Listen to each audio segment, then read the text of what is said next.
All, welcome to our channel. So, in this video, we will see how to calculate the pull-up resistors in I2C. So, as a design engineer, generally when we are designing our hardware, right? And if you are using an I2C, most of the design engineers do not have too many masters and slaves on the bus. So, they are they are having an advantageous situation here, so they need not worry more about the pull-up resistance, and they can use the ones which are suggested by the manufacturer, and they need not calculate too much of it. But it is very important that we need to understand how the pull-up resistance is calculated. So for example, if we have an I2C bus, example, this is a master, and you have SDA, and then you have SCL, okay, and then you have a pull up here, and again you have a pull up to SCL as well, to SCL as well as SDA. So the main point is, how do you calculate this resistance? So there are many parameters which determine the resistance, but some points which we need to remember is basically the RC time constant, which is very important. So example, for this scenario, we will consider a standard mode of communication. So what is standard mode in I2C? A standard mode is nothing but where the data rate is 100 kbps, right? So that means you have a signal, example, the maximum clock where it can go is this time period is nothing but 1 by 100k, right? Which gives, okay, which gives around, which comes to around 10 microseconds, correct?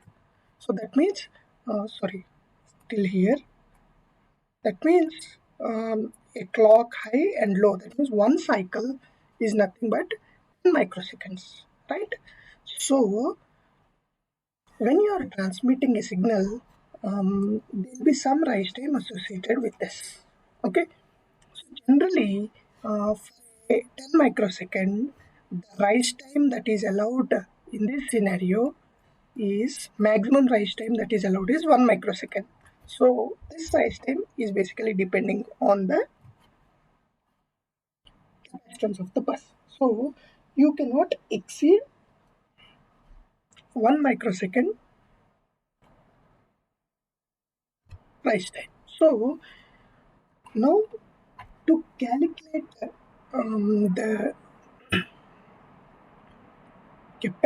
the required pull up, so if you take it as RP, okay, so the formula for this is basically rise time by 0.847 into CB. Okay, so if you want to calculate the pull up, you need to know the rise time, you need to know the capacitance of the bus.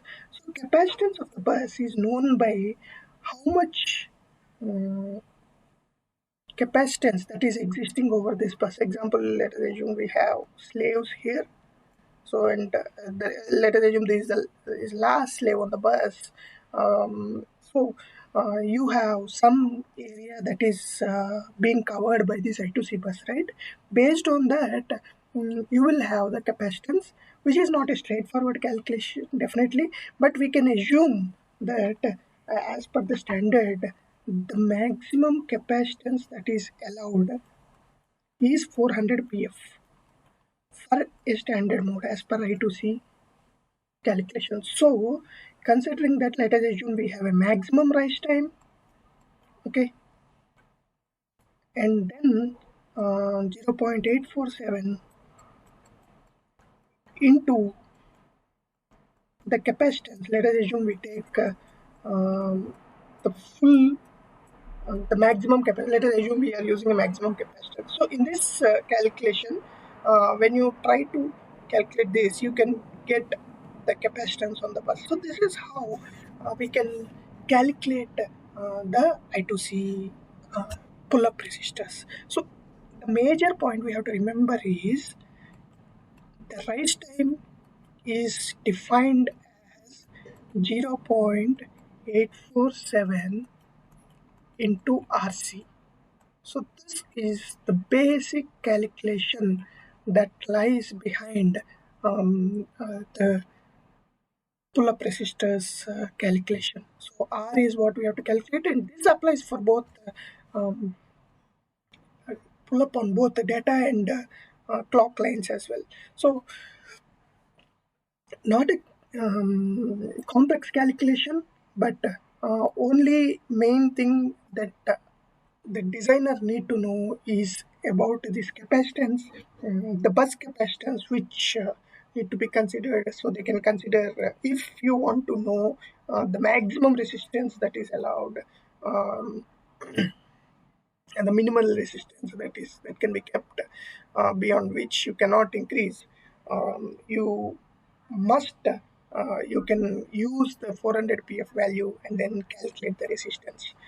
That is how we determine the um, pull-up resistors in I2C. Please let us know if you have any questions. And one more point is that here we have talked about the standard mode. There is fast mode, there is fast mode plus ultra fast mode.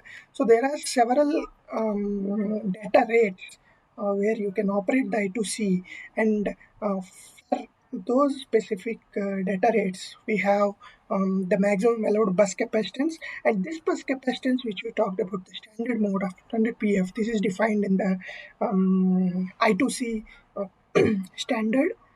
So we can refer those to see what is the maximum bus capacitance that is allowed, and then we can calculate for different rates. So understand that based on the data rate you are using, based on the capacitance that is allowed, so the data rate indirectly determines the TR,